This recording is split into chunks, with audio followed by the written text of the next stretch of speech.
কোটি টাকার প্রকল্প। উদ্দেশ্য ছিল পদ্মার আগ্রাসন থামানো, কিন্তু সেই বাঁধই এখন ভাঙনের মুখে। মুন্সিগঞ্জের লোহজং উপজেলার গাউদিয়া এলাকায় সম্প্রতি প্রায় ৩০ কিলোমিটার বাঁধ ও কংক্রিটের ব্লক নদীতে বিলীন হয়েছে। আতঙ্কে অনেক পরিবার ঘরবাড়ি সরিয়ে নিচ্ছে।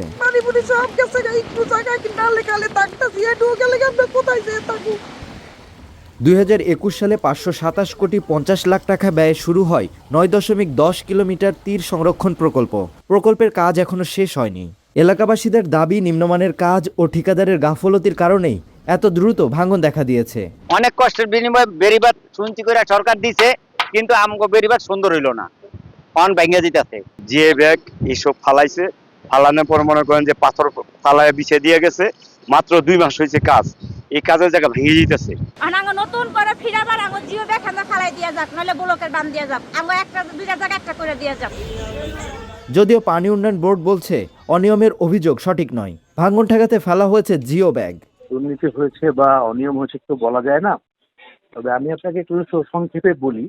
আমাদের প্রকল্পের কাজ কিন্তু ঠিকঠাক মতোই নকশা এবং স্পেসিফিকেশন অনুযায়ী চলছে।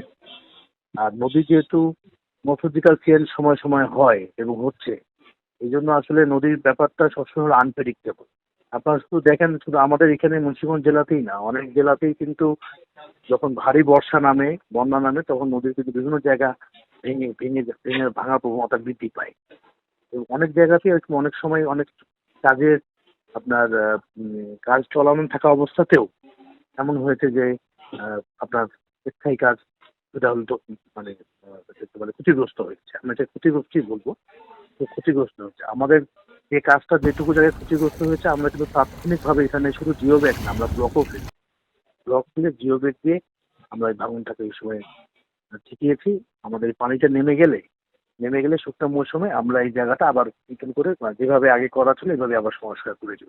দেশ জুড়ে যে কোনো কেনাকাটায় ১০,০০০ টাকার বেশি অফার, তাই পেমেন্ট মানেই বিকাশ।